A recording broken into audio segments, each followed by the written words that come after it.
Hey guys, आज हम बात करेंगे इकोनॉमिक क्राइसिस के बारे में। क्या दुनिया फिर से इकोनॉमिक क्राइसिस की ओर बढ़ रही है? जवाब है हाँ, बढ़ रही है। 2008 में जो क्राइसिस आया था वो अलग 1.7% here, a loss of 37 points or so. Apple shares were just getting hammered this morning.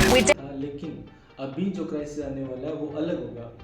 2008 में जो क्राइसिस आया था वो आया था कि ग्लोबल में इन्फ्लेशन बढ़ गई थी, लोन्स लोगों ने बहुत ले लिए थे, बैंकों ने ऐसे लोन दिए जो लोग रीपे नहीं कर पाए, और जिस वजह से बैंक फेल होने लगे, कंपनियां फेल होने लगी और 2008 में रिसेशन आ गया था। और वो रिसेशन इतना बड़ा था कि आज पूरी दुनिया उस रिसेशन का उदाहरण देती रहती है, और इस वजह से वो रिसेशन बहुत बड़ा बन गया था। और आज फिर से दुनिया एक रिसेशन की ओर बढ़ रही है, और इसका कारण है ईरान, इजराइल, यूएस और मिडिल ईस्ट, पूरा मिडिल ईस्ट का वॉर जो चल रहा है वो वॉर है। और इस वॉर के कारण क्या क्या हो सकता है? इस वॉर के कारण हो सकता है कि जो ऑयल के प्राइसेस हैं वो बढ़ेंगे, इन्फ्लेशन बढ़ेगी, और जो देश हैं उनके पास ऑयल नहीं पहुंचेगा, उन देशों में इन्फ्लेशन आएगी, जिस वजह से पूरे ग्लोबल में इन्फ्लेशन बढ़ेगी और इकोनॉमी रिसेशन की तरफ जाएगी। और ये हो सकता है क्योंकि पहले भी बहुत बार ऑयल के स्टॉक कुछ देशों ने किए हैं, उसकी वजह से हुआ है। और इसमें कोई लाजमी बात नहीं है, हो सकता है ये, क्योंकि एक कारण ये हो गया युद्ध का, और दूसरा कारण ये है कि जो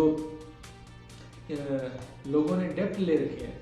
आज एक अनुमान के हिसाब से लोगों ने 300 ट्रिलियन के लगभग डेप्ट ले रखा है पूरे ग्लोबल में, कंपनियों ने ले रखा है, देशों ने ले रखा है, और आम लोगों ने भी ये डेप्ट ले रखा है। इस वजह से इन्फ्लेशन और लोन बहुत बढ़ रहे हैं, और ये जियोपॉलिटिक्स वॉर है ये भी बढ़ रही है, जिसकी वजह से ग्लोबल इकोनॉमी एक क्राइसिस की तरफ जा रही है।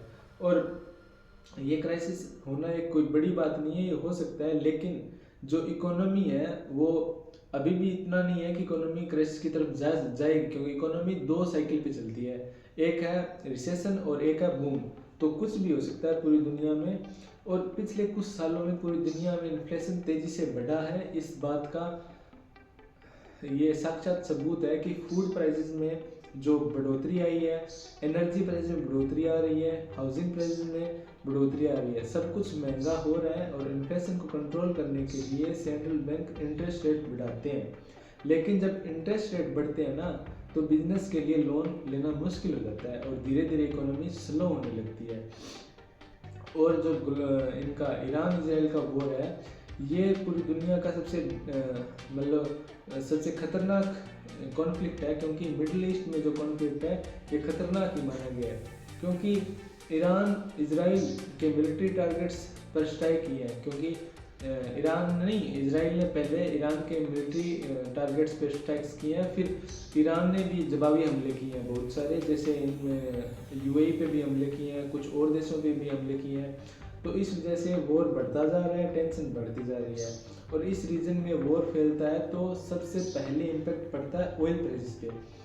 जब ऑयल प्राइस बढ़ते हैं ना तो ट्रांसपोर्टेशन महंगा होता है, और प्रोडक्शन कॉस्ट बढ़ जाती है, और इन्फ्लेशन बढ़ जाती है, और ग्लोबल इकोनॉमी स्लो होने लगती है। ठीक है, तो अगर ईरान इजराइल कॉन्फ्लिक्ट बड़ा होता है ना तो पूरी दुनिया इसका इकोनॉमी पर असर देखेगी, और फ्यूचर में बहुत देश का मैसिव ग्लोबल डेब्ट है जो, और बढ़ती हुई महंगाई है, और ग्लोबल कॉन्फ्लिक्ट जो बढ़ रहे हैं उसकी वजह से फ्यूचर रिस्क बहुत बड़े हो रहे हैं, और इकोनॉमी क्रैश की तरफ बढ़ती जा रही है।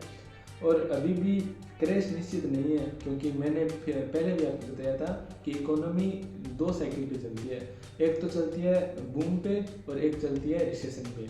तो कुछ भी हो सकता है, बूम भी हो सकता है, रिसेशन भी हो सकता है। तो ये पूरा कुछ है नहीं, मतलब इतना कुछ है नहीं, पर हो सकता है कि पूरी दुनिया फिर एक मंदी की तरफ जाए, और इतना ठीक है।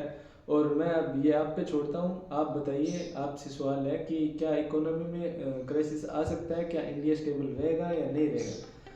पर इंडिया का ये है कि इंडिया ने पहले जो प्राइसेस बढ़ाए थे ना 2020 में, जो ऑयल महंगा हुआ था, ऑयल सस्ता हुआ था, तब इंडिया ने इकट्ठा कर लिया था ऑयल बहुत सारा, और जिस वजह से इंडिया ने बहुत बहुत पैसे कमाए हैं।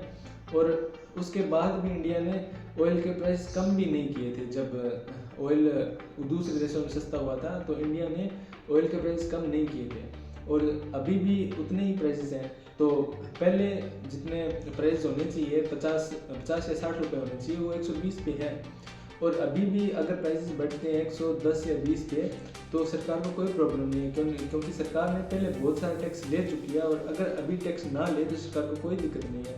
तो जिससे हमारे देश का स्टेबिलिटी बने रहेगी और इंडिया में कोई दिक्कत नहीं है। और एक वॉर और होने की संभावना है जो है चाइना और ताइवान की। चाइना से खबर आ रही है कि चाइना ने अपने जो मिलिट्री है वो डिप्लॉय कर दी है ताइवान के आसपास। तो हो सकता है वो भी एक कॉन्फ्लिक्ट हो जाए जिससे जियोपॉलिटिक्स बहुत ज़्यादा टेंशन हो रही है जियोपॉलिटिक्स की, तो हो सकता है वो भी एक वॉर चल जाए। तो आज के लिए इतना ही। अब आप कमेंट्स में बताइए आपको वीडियो कैसा लगा और हमारे ब्रांड इंटेंट चैनल को सब्सक्राइब कीजिए। धन्यवाद।